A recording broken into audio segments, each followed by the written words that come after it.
As the participants begin to file in, I want to welcome you. My name is William Alberk.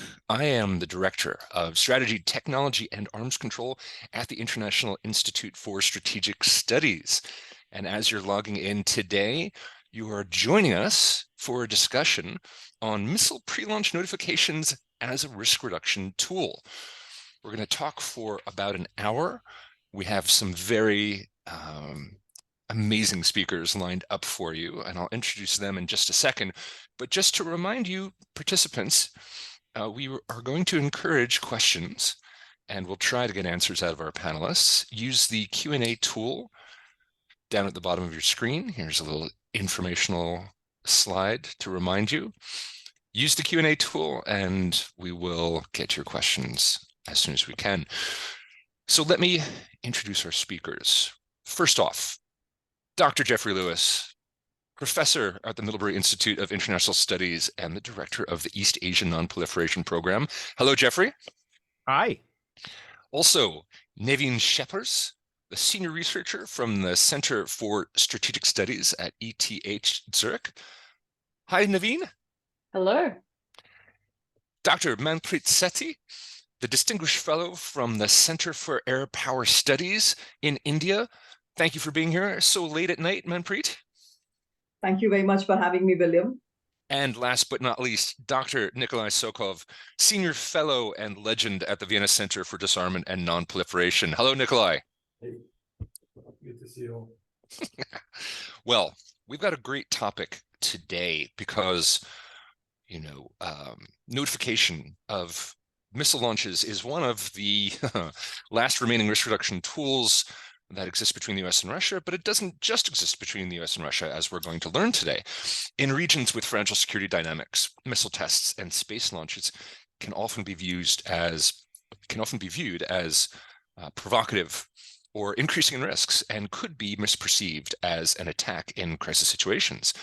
In that context, pre-launch notification regimes may help minimize these risks through information sharing, and some states have subscribed to bilateral or multilateral arrangements for notification. And while beneficial, these agreements have limitations in terms of what types of systems they cover, and they have different reporting requirements, and we also have some spotty implementation on some of them. Furthermore, some key nuclear weapons possessor states are not members. So at a time of heightened crisis and risk in the world, these risk reduction tools, such as pre-launch notifications, become more important. Our speakers today are going to walk us through several of the most important agreements in place, including the US-Russia Ballistic Missile Launch Notification Agreement, the agreement between India and Pakistan on pre-notification of flight testing of ballistic missiles, the Russia-China Ballistic Missile Pre-Launch Notification Agreement, which not many people know about, and of course, the famous Hague Code of Conduct against ballistic missile proliferation. As I mentioned, I'm going to turn to each one of our speakers who's going to describe one of those agreements, and then we'll open things up for the Q&A. So let's start in the order of the advertisement. Dr. Jeffrey Lewis, can you talk to us about the Russia-China Ballistic Missile Pre-Launch Notification Agreement? Well, I can talk about it, but there's actually surprisingly little that one can say. I think one of the most interesting aspects of this agreement is how little we really understand it. So we have the text of the agreement, and we have a variety of official statements. And so what I wanted to do was walk through the terms of the agreement very briefly, and then pose some questions about how the agreement came about and why the agreement exists.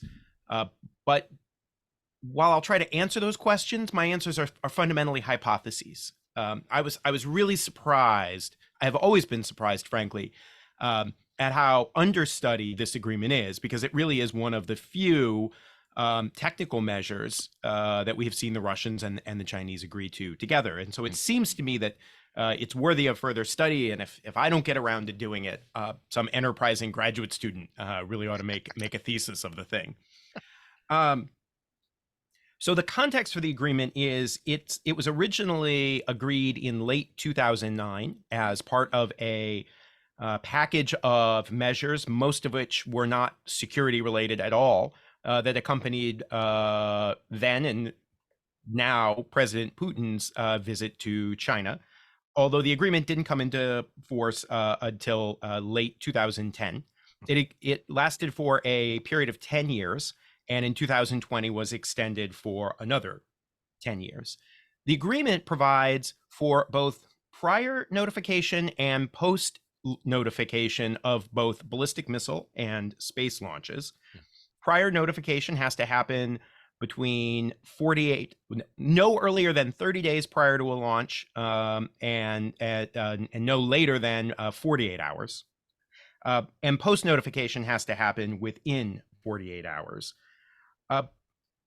The notification regime applies to both ballistic missiles and space launch vehicles, but crucially, only to those launched in the direction of each party, which is defined in the agreement directionally.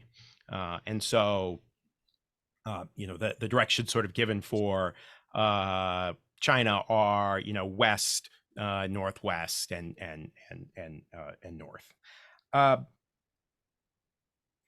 What's interesting is the type of information that's exchanged is quite straightforward, right? So the party says whether it's a ballistic missile or whether it's a space launch vehicle. They identify a launch area and a launch azimuth. They give the date and the time, and they say whether it's a single launch or going to be a group of launches. If the missile launched is from the sea, they have to give either a quadrant of the ocean or identify a body of water. And all of this is really left up to the individual parties. And so there's a consultation process, and there have been, the agreement itself sort of defers the question of how this information will be exchanged. So there's additional implementation evidence that we don't really have access to.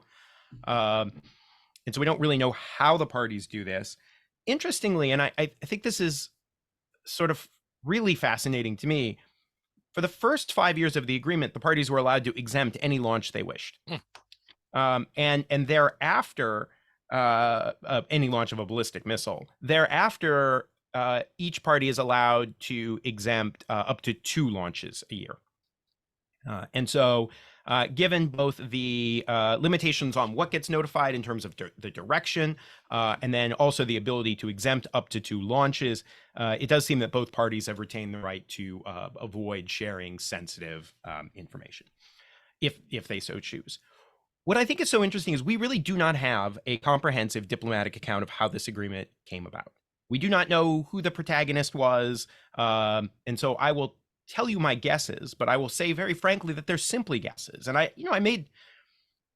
sort of been interested in this agreement for a long time. I've poked into it a few times. I poked into it again, and I don't really get anywhere. And I find that pretty interesting.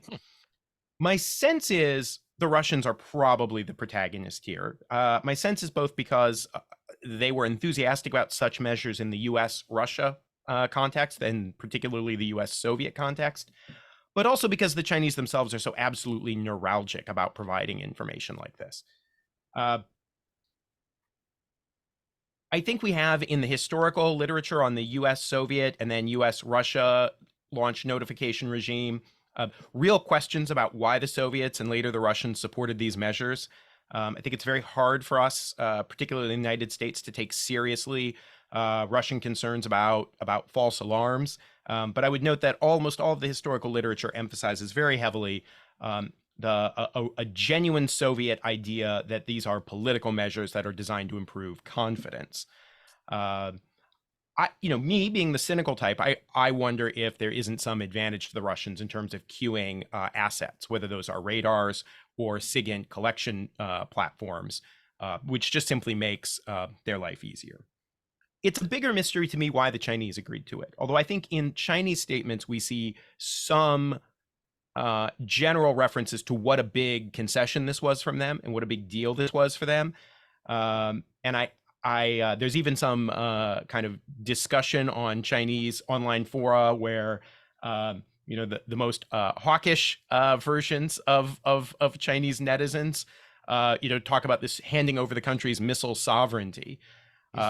And so my suspicion is that if the Russians are the protagonist, the Chinese sort of accepted this. My working hypothesis is because it was part of a broader package of things that were happening with the Russians, and this was something the Russians wanted, and you have to give something to get something. I raised this, and my kind of concluding thought is having this bilateral launch notification is a very tempting model for those of us who'd like to see nuclear risk reduction.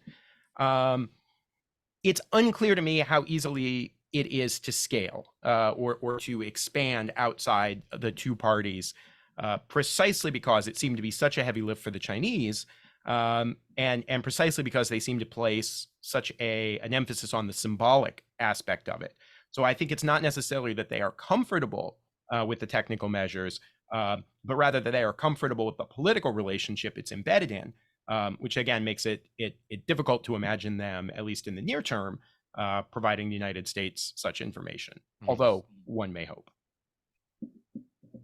Right, and that also automatically sort of addresses why they have not joined the Hague Code of Conduct and given those kinds of notifications to everyone. Well, that's great, Jeffrey. Really, thank you very much. Just before I turn to the next speaker, can I just ask a quick question? Do you think this implies the existence of a Chinese NERC, and a nuclear risk reduction center from which these notifications come and go? Boy, I'm gonna blanch at Chinese NERC. We have the text of the agreement. Yeah. And the text of the agreement defers to the parties how they wish to exchange the information. And it also sets up an annual consultation mechanism. Right. So my sense is that, like the lost ark in Raiders, this information comes across the transom and probably goes in a filing cabinet somewhere. But truthfully, I don't know, but I just my sense is, having really looked at the agreement and asked around, I don't get the sense that there's kind of a nerve center with a big board. Right. Well, it's a good question. Next time I see one of my Chinese government colleagues, to ask them the question. Yes. And mentioning Hague Code of Conduct, that segues perfectly into Neveen Scheppers, who's going to talk to us about that agreement and the role it plays in pre-launch notifications and notifications of space launch vehicles. Neveen, please. Thank you, William, and thank you to IIS for putting this together. So I'll try and give a bit of a brief overview of the Hague Code of Conduct. So first, for those of you who are unfamiliar with it, it is a voluntary, multilateral transparency and confidence building measure that was adopted in 2002 with currently 144 subscribing states. And the HCOC, so the short form version of that, otherwise I'll be repeating Hague Code of Conduct many times. The HCOC subscribing states, they commit to several things. They commit to providing annual declarations on ballistic missile capabilities, space launch vehicles, and national policies on non-proliferation and disarmament. They also commit to abide by various UN treaties and international conventions on space security. And of course, key to our purposes here today, they commit to notify other states of any ballistic missile or space launch prior to the launch through a dedicated online platform that's accessible only by subscribing states. The pre-launch notification itself should include information on the class of ballistic missile, so the range, also whether it's a space launch vehicle, the launch area, the notification window, the plan direction, whether it's a single or group of launches, but that does leave a lot to the discretion of the submitting state. That is not necessarily like a set format for some of these elements. Second, a little bit on the origins and what made its negotiation possible. The HCOC is inherently linked to the Missile Technology Control Regime, the MTCR, the supply side informal regime that was formed in '87. So several factors, including a number of proliferation crises in the 90s and the need to have that demand side instrument to complement the supply side MTCR, are what led to the HCOC negotiations. But these very much originated within the MTCR, which is both an advantage and a problem. But the negotiation format within this MTCR was also determined by the objectives that some of the states wanted to achieve through this new instrument. So to have a politically binding agreement, as opposed to a legally binding agreement, given the recent failure of the US CTBT Comprehensive Nuclear Test Ban Treaty ratification. An agreement that would be implementable by all, one that wouldn't create two separate classes of possessors, non-possessors, one that wouldn't try to either endorse or forbid missile possession, an agreement that wouldn't undermine the MTCR, and one that, importantly here for our purposes, could be negotiated within a short time frame and that could yield results. So the advantage of this MTCR incubation style format was that because it was a much smaller group of states with interest and knowledge in missile issues, the drafting of the text did go fairly quickly. And the whole process in total 3 years start to finish. But while other states were consulted, once the first draft was developed, this non-inclusive initial drafting process has become one of the main issues pursuing the HCOC until now. I think, William, you call it the original sin in one of your papers. But despite this negative association with the MTCR, the HCOC today does have broad membership. I mentioned 144 subscribing states on all continents. Another success is the inclusion of space launch vehicles means that it's really used also as an instrument for transparency in terms of space exploration ambitions, and for states that do have an interest in developing space capabilities, it's a useful transparency measure to adhere to. The fact that it's also not just about the pre-launch notifications, but also this broader context I mentioned with annual declarations and commitments to abide by treaties, conventions on space security, makes it a bit of a broader agreement there. It's a norm-setting instrument, improves confidence, can reduce misinterpretation risks, but there's many shortcomings with it. I'll get to some of them, but there's many more there. The membership scope, of course, key states with significant missile programs are missing: China, Pakistan, Egypt, Iran, North Korea.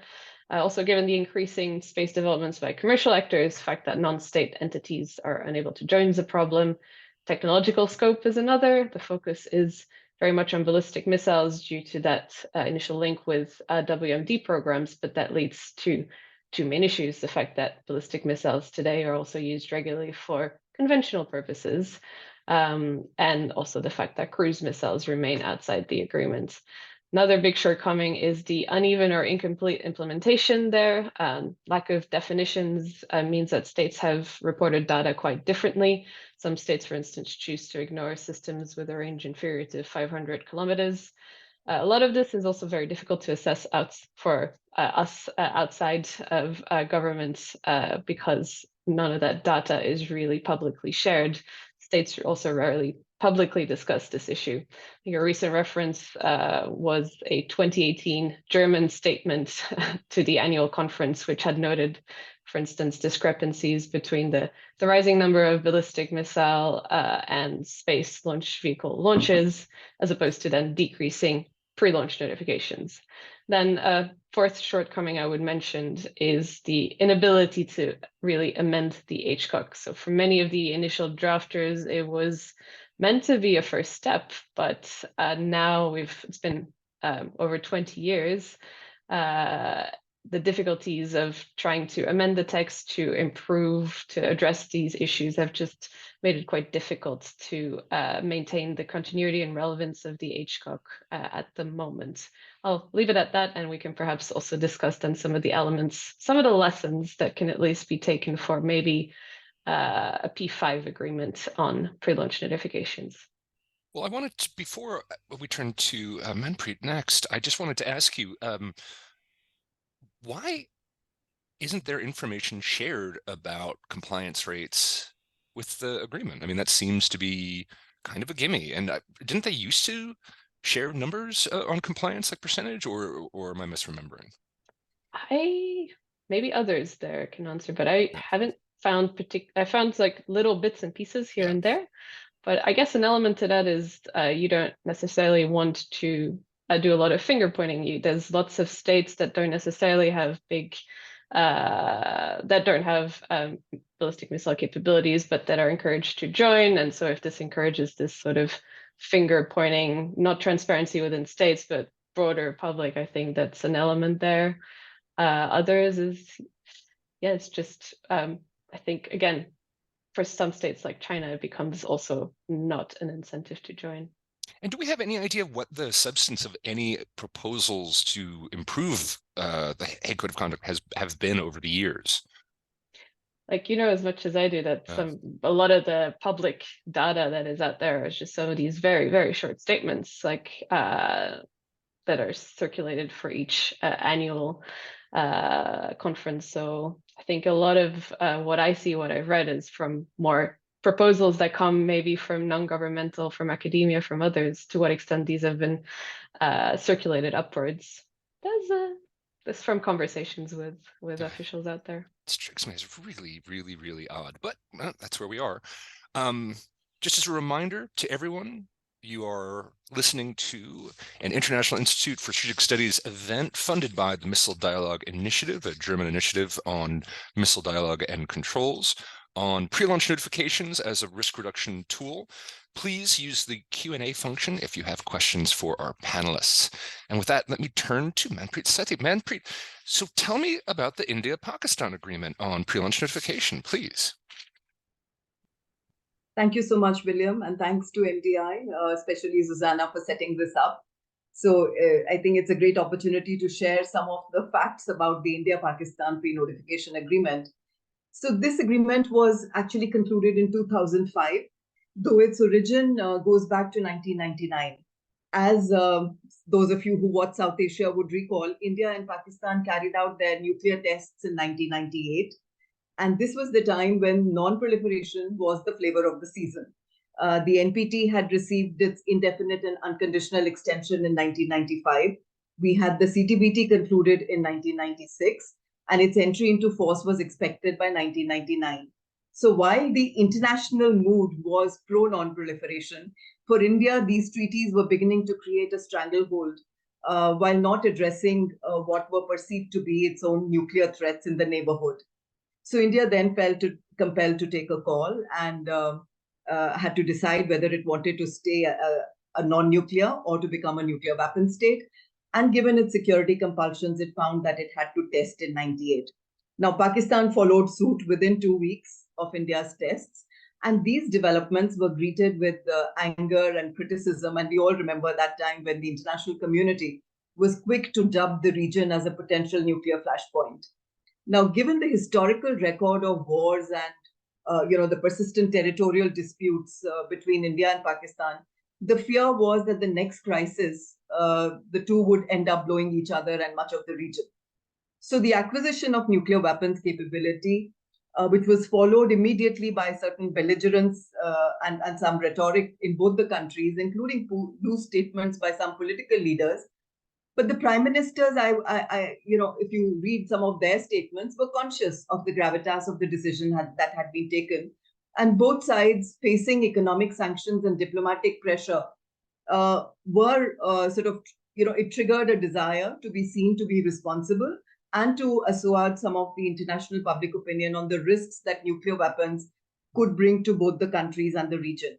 So, in a letter on 14th June to Prime Minister Nawaz Sharif, the Indian Prime Minister reiterated the commitment to peaceful relations and developing a stable structure for cooperation. The two had an opportunity to meet in July, the same year, 1998. And through several twists and turns in the story, finally, the idea of starting a bus service between the two countries was accepted. So in February 1999, Prime Minister Sharif then invited the Indian Prime Minister to visit Lahore in the inaugural bus service. And when the Prime Minister went there, both of them signed the Lahore Memorandum of Understanding. I'm giving this backdrop to understand that this Memorandum of Understanding that came up with several confidence and security building measures, particularly in the nuclear domain, was very progressive for these two countries, which had been at each other's throats for such a long period of time. Now, one of these provisions of this memorandum was the pre-notification agreement on ballistic missile tests. So it goes back to 1999. And given that missile testing was expected after having acquired the nuclear weapons capability, that credible delivery systems were going to be needed, and that there will be missile tests between the two, sort of created the backdrop for trying to address the dangers of misperception in a rather crisis-prone relationship. And that, I would say, became the reason as to why the pre-notification agreement actually sailed through. So within a couple of months of signing of the MOU, however, we all remember that there was the Kargil conflict, and then the attack on the Indian parliament, which was traced back to terrorist organizations in Pakistan. So we see no activity on this front take place from 1999 till nearly 2003. After the end of the standoff between India and Pakistan after the attack on the parliament, the agreement finally sort of begins to get negotiated in 2003-4, and it was finally then signed in October 2005. And within the statement, the language is that it is to prevent misunderstanding and misinterpretation. The agreement pertains only to ballistic missile test launches of surface-to-surface missiles launched from land and sea. Cruise missiles were not on the horizon then, and they are not a part of this agreement. Both sides are to give each other 72 hours notice before the start of a 5-day launch window in which multiple tests can be conducted. The notification is to be conveyed through respective foreign offices and high commissions. So there is no NERC here in the region, and the information is to be treated as confidential. Information to air traffic and maritime authorities to be given by the respective organizations in the countries. Each side has been asked to ensure that the test launch sites do not fall within 40 kilometers of the international boundary or the line of control, which is the disputed boundary yet. And the planned impact area should not be within 70 kilometers of the international boundary or the line of control.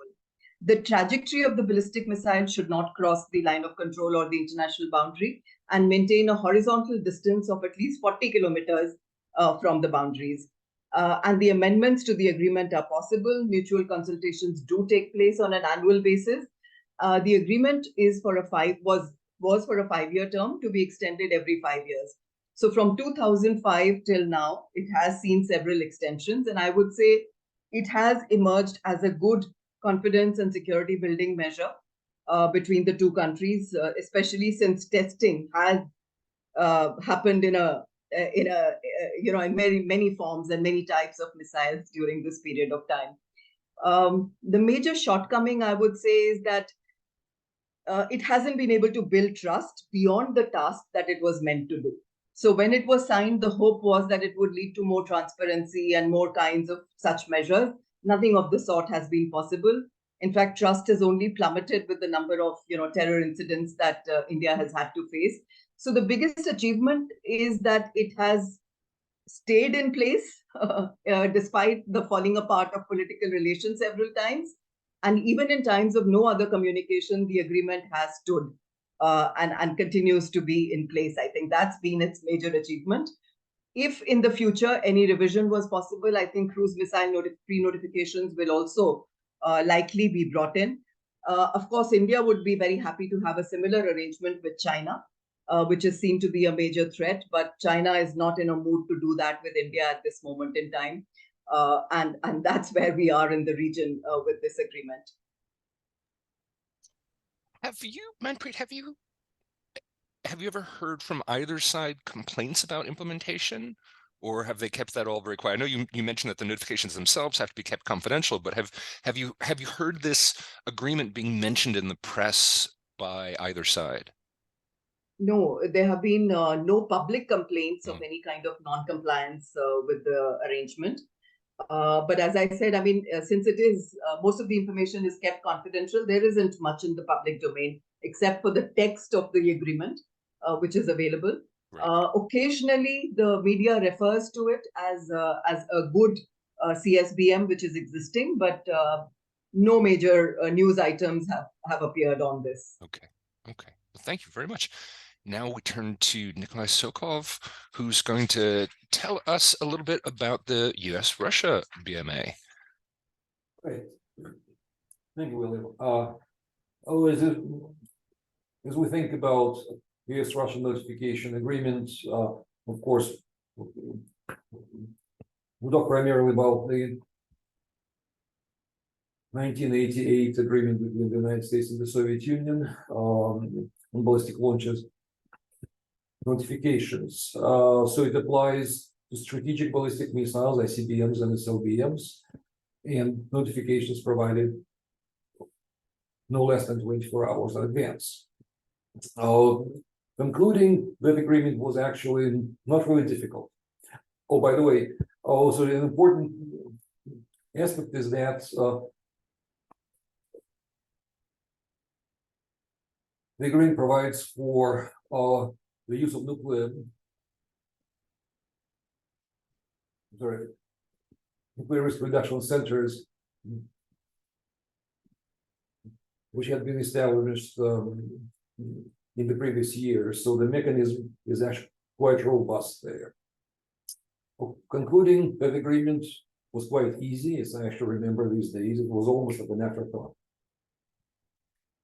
But at the same time, we need to understand that this agreement came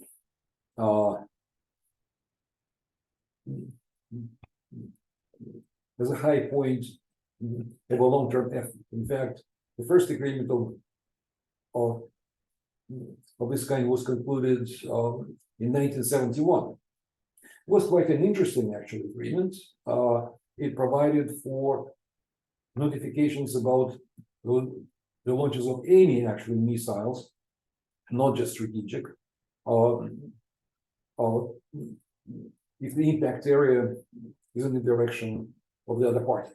So it's quite unusual in this sense, a broad agreement. And further, the 71 agreement also provided for notifications in case of any problems with the early warning systems, on a malfunction alert and something else.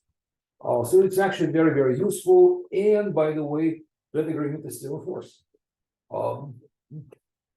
I think it's quite important, and it's actually very unique in comparison to other arrangements. Also, the 72 INC agreement, and we know it, of course. And in 79, as part of SOL 2, additional notifications about multiple launches and things like that. So the 88 agreement is not alone out there. So that's important to keep in mind. And the value of risk reduction was quite obviously understood and shared by both parties equally. And the testimony to that is the fact that Russia kept the 88 agreement alive as it was suspending New START in the beginning of this year. The scope of the 88 agreement, only ICBMs and SLBMs, I think really reflected the main security concern of that time. It's a global war, and strategic weapons would really play the central part. Accordingly, the two sides did not actually have similar arrangements for cruise missiles, for ballistic missiles of shorter ranges. I would say, looking backwards, I think it was a mistake, actually. The narrow focus, yes, I can understand it, but I think it's now outdated. And just as two examples, I would think that the cruise missiles notification could actually help to save the INF Treaty. And in fact, the cruise missiles notification could actually help to monitor the launches of Burisma. So really missing something out there, right? So the 2010 actually agreement of China and Russia, about which Jeffrey spoke, I would rather say it falls more closely of the 1971 example of the United States and the Soviet Union. So the first kind of step. So I suppose that this that the Russians really kind of took a leaf out of that book and proposed to the Chinese what used to be the first step between the United States and the Soviet Union. As we contemplate the future, I would say, yes, the most obvious actually thing would be, I guess, an agreement between the United States and China, very similar to the 88 agreement with Russia. But an even better arrangement would be a trilateral. I would say the biggest challenge in a trilateral agreement would be probably political, because in that case, actually, China would have to establish a nuclear risk reduction center of its own. Very desirable is actually development, but I would say quite a serious political decision for China. But once again, it would be very, very desirable. In terms of the contents of trilateral, I would say that repeating the 88 agreement is probably not the best actually option. Well, it might be the easiest, but probably not the best. Yes, and I would actually suggest a two components agreement out there, where the 88 agreement between the United States and the Soviet Union would only be one component. Of the second, I would say that the Russia-Chinese agreement about the 2,000 kilometers actual range should be very seriously contemplated. And I think such a regime should also apply to cruise missiles. And as we think about that, the 88 agreement, as I said,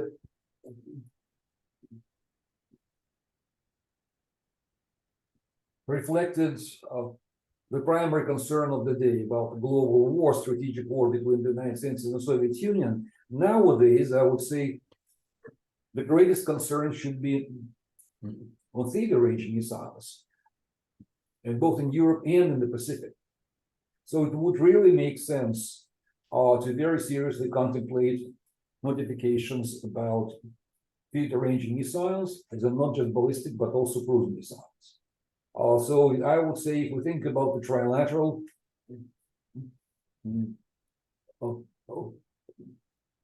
we should really take a leaf out of the Russian-Chinese arrangement kind of book and think about the 2,000 kilometer actual range.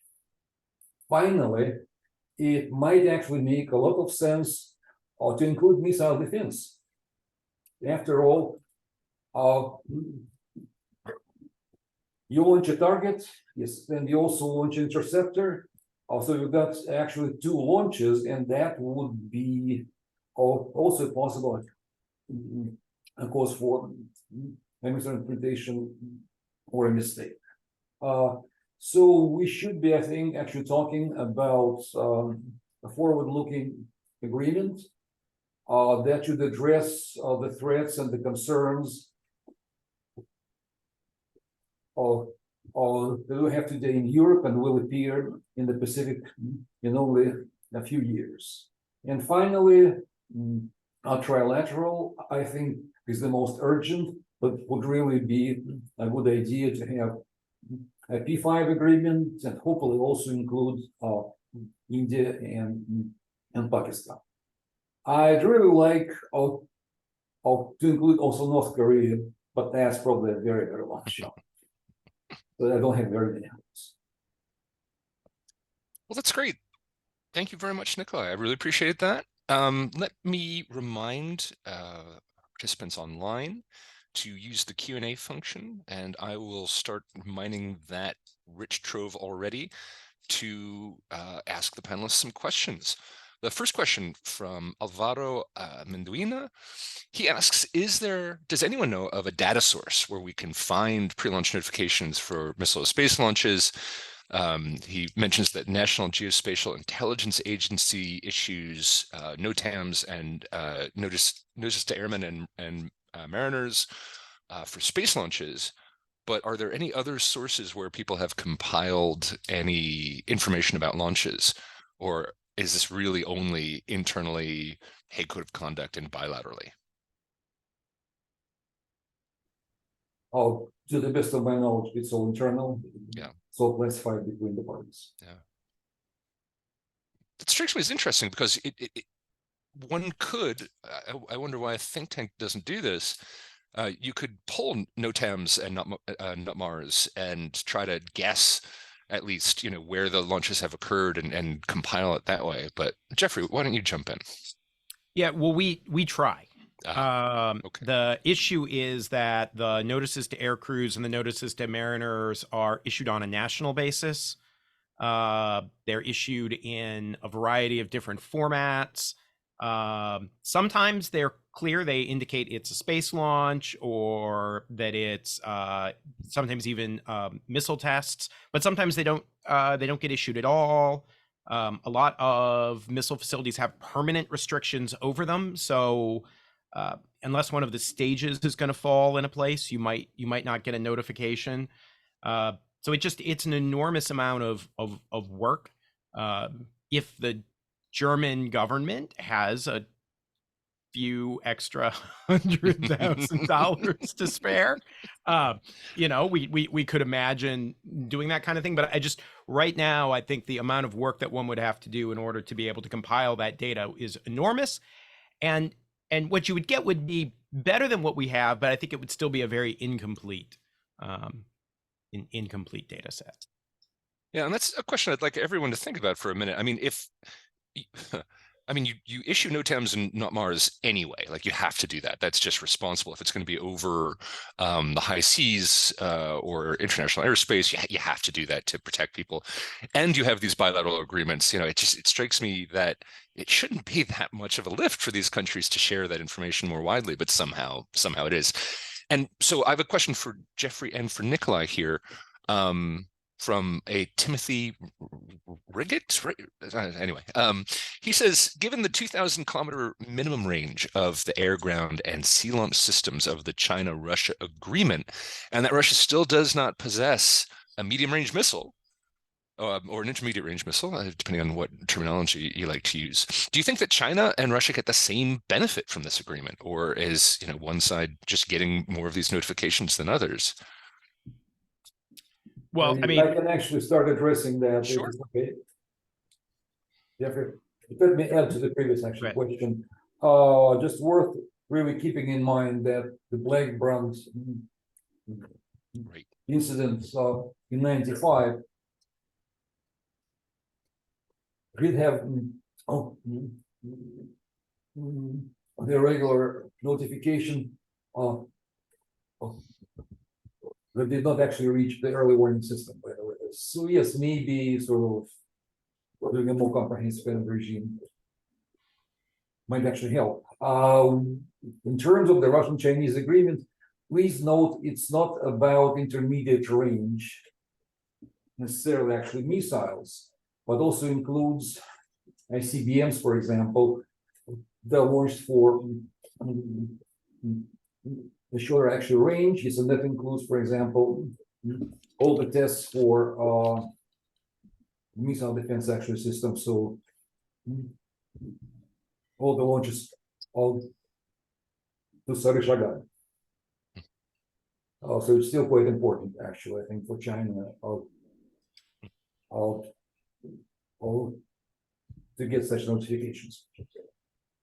Jeffrey?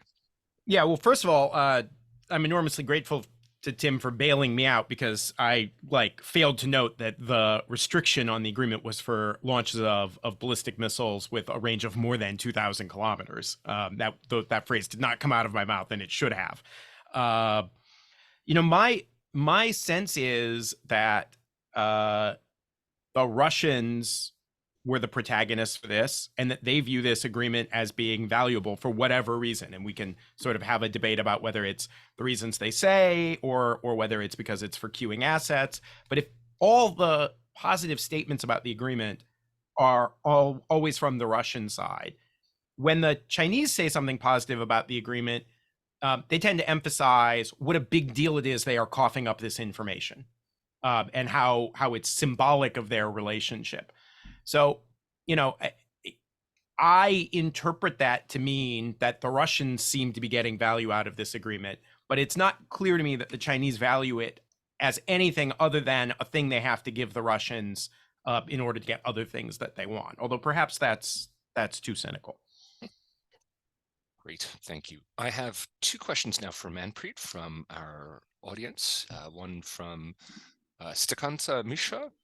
Supersonic and hypersonic cruise missiles are spreading and pose a tremendous threat because they can't be easily detected or defended against. But there's no effort for a cruise missile notification CBM in South Asia. Do you have any comments on that? And then a second question for you. Talking about the BrahMos incident with an accidental missile launch, is there any way to manage that within CBMs? And do you think that India's quest for longer and longer range missiles, including an ICBM, might further increase the importance of pre-launch notifications? And that's Thank you, Shahid William. Hamid. Sorry about that. Please go ahead. So the first question about cruise missiles and hypersonic. So we all understand the dangers that come with this, but it's not just South Asia. I don't think any of the nuclear dyads have any kind of pre-notification agreements on this. And it's largely been because of the definitional issues of cruise missiles. How do you precisely say that this is a cruise missile? So the definition issue has gotten in the way. And also the fact that for India, these are non-nuclear delivery vehicles, whereas for some of the other countries, they are also for nuclear delivery. So I think this asymmetry also has not allowed for this to happen. But if it was not to be seen as a nuclear CBM, but as a military CBM, I think it makes sense. Even if Pakistan says cruise missiles are for nuclear delivery and India says they are not, I think a pre-notification agreement would still be helpful to sort of reduce risks between the two countries. So it hasn't yet worked out, but I think it is amongst the low-hanging fruit, which might fructify into something in South Asia. Secondly, on the question of accidental missile launch. So yes, I did think this would come up. Yeah, so an accidental launch is an accidental launch for either technical or human error that it happened. So the way of avoiding any kind of escalation when something like this happens, which should not happen, there are enough processes and checks in place for it to make sure that this does not happen. But since it did happen in the India-Pakistan scenario and it did not escalate, I think some of the lessons that have been learned is the use of communication to pass on information about the accident that has happened, which did not take place in this case. So till the Pakistanis, the ISPR came out and did a press release.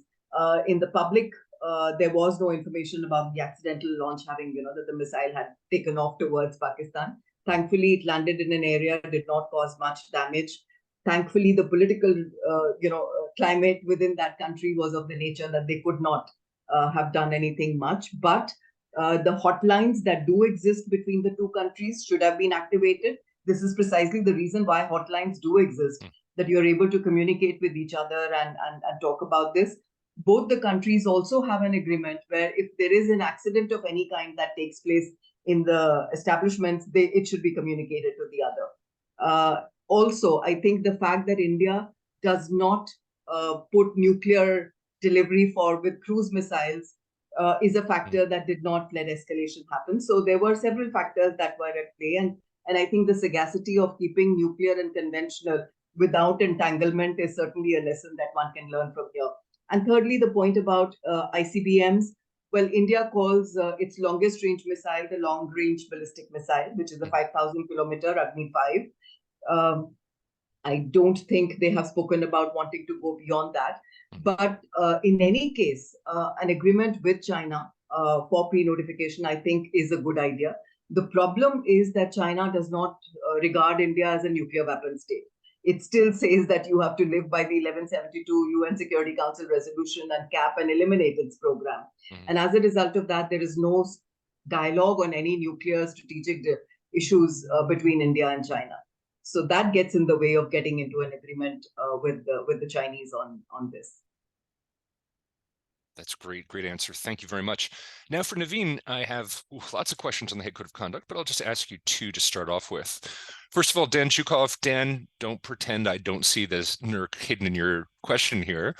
For every pre-launch notification agreement and the Hague Code of Conduct, how do you assess the importance of the infrastructure and process used for notifications for overall confidence building?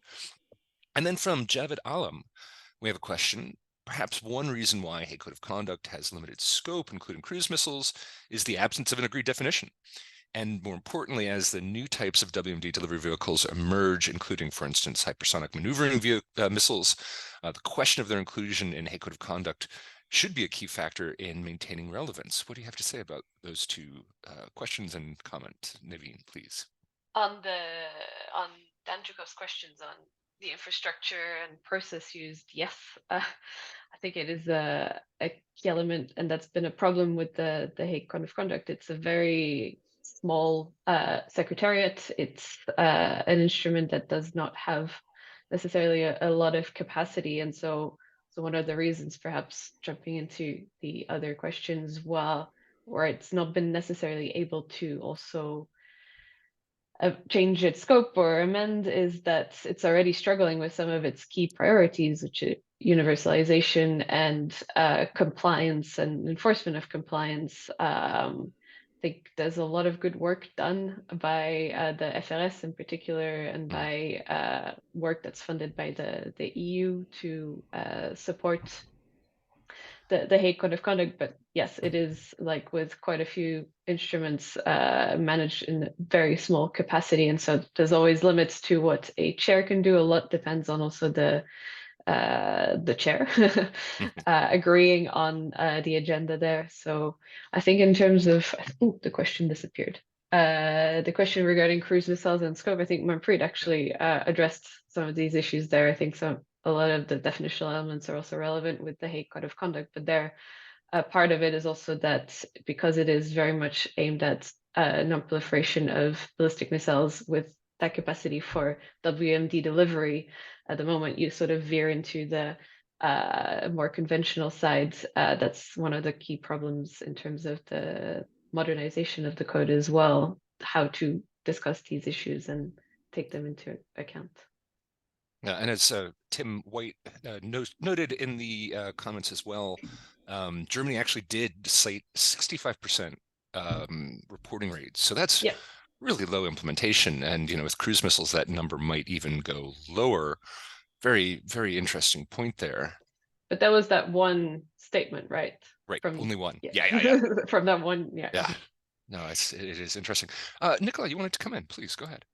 So yes, to the first actually question. Historically, the link between communication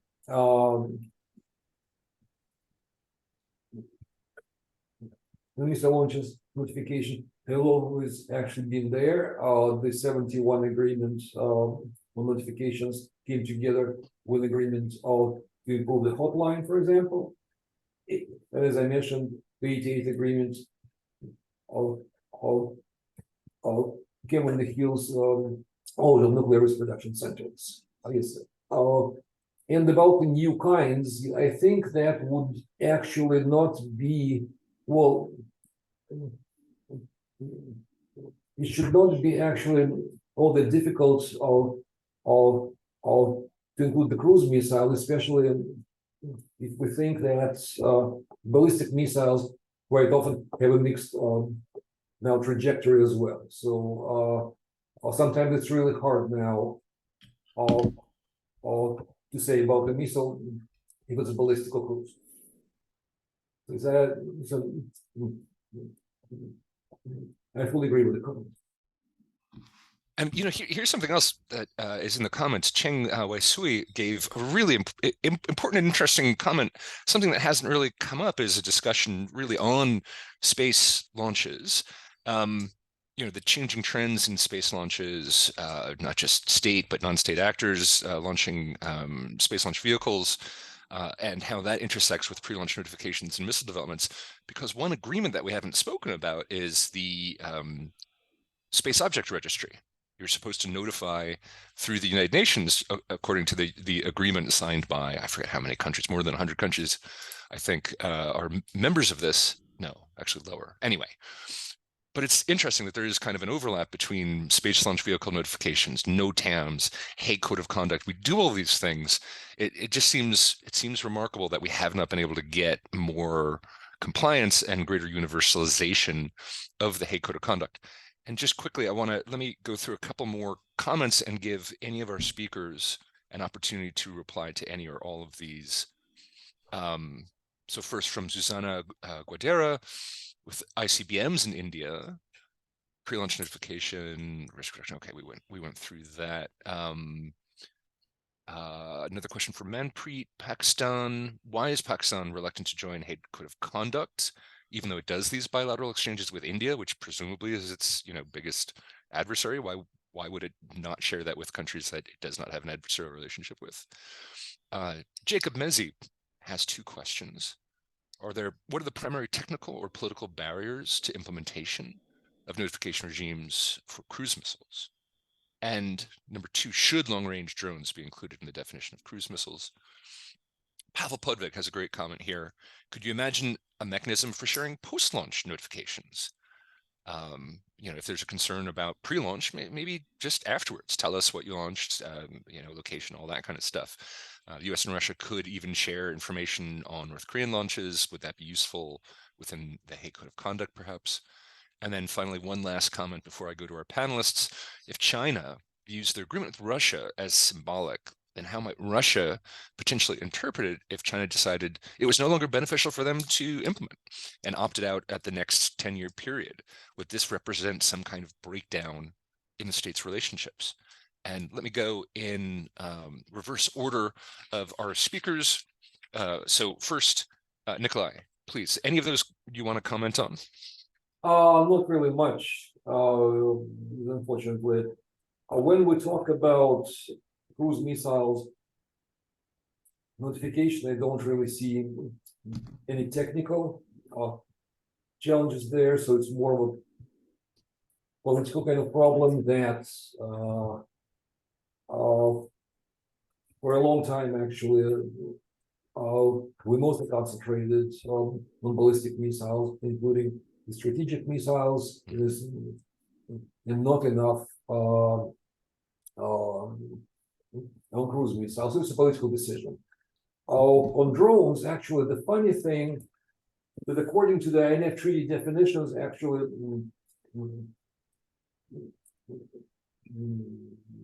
any drone is also a cruise missile.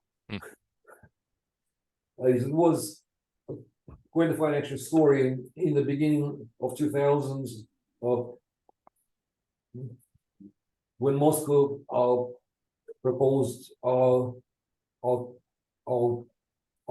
to change the definition in the INF to exempt actual drones, and the United States did not actually want to do that. But at least legally, we do have a precedent, including drones.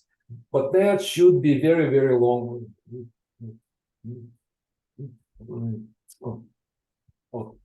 I'm sorry, the long-range action drones. This is not just any drone. Would be politically quite actually controversial and difficult. I'd rather not actually try to mess up the process. Yeah, it's difficult as it is. To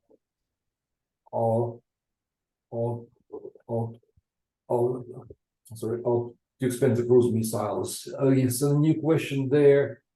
Why Russia holds on to the 88 agreement? And I said it's a long, real history of notifications. Also, it would not really be quite easy to get out of that, but also better. You want to at least appear that you're serious about risk reduction. Yeah, great. So that would be a step politically more, in fact, actually challenging and controversial than suspending New START. Wow. Okay. Manpreet? Yeah, very quickly, William, to the question about Pakistan and HCOC. So if you remember, India and Pakistan both had similar objections to the HCOC, which was seen as an ad hoc agreement. But then as part of the Indo-US nuclear deal, once India was sort of given the exceptionalization, it has gone to accept some of these ad hoc agreements, including the MTCR and the Wassenaar Agreement, Australia Group, and also the HCOC. But Pakistan continues to hold on to that old view of it being an ad hoc agreement. Also, the amount of transparency that is sort of called for under the HCOC is not something that Pakistan is still comfortable with. It has a comfort level in the fact that China is not a member of the HCOC either, and both of them have a very deep relationship. And I think if at all, Pakistan might like to use it as a leverage for getting something in return for its membership of the HCOC. But this is an Indian speaking. I wish there was a Pakistani who could have given you a more authentic view. And to the point about why are these agreements not common, despite countries reporting in various forms, I think it's the nature of the political relationship, the lack of trust, and no shared desire to find ways of getting over the lack of trust, I think is one of the things which is standing in the way of a more universalization of these kinds of agreements. Thank you. No, thank you. Naveen? Just very briefly on the cruise missile issue, I would just recommend everyone read the paper by Emmanuel Maître and Stéphane Delory on how to potentially, by putting in some technical standards, include some cruise missiles at least under the HCOC.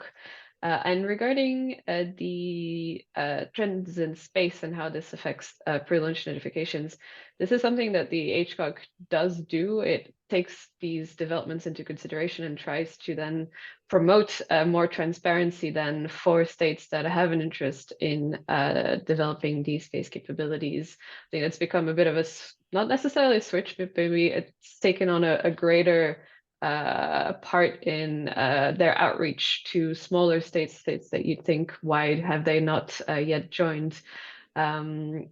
And the big problem, though, I mentioned that one before, but is the fact that, yes, non-state actors, so commercial entities, cannot join. So that's something that would seem like a simple amendment that wouldn't be perhaps too complicated, but maybe I'm wrong there. And on Pavel's question on post-launch information, yes, that would be fantastic. How workable it is given all the current blockages, so many other things, not so sure, but that's definitely something to follow up on.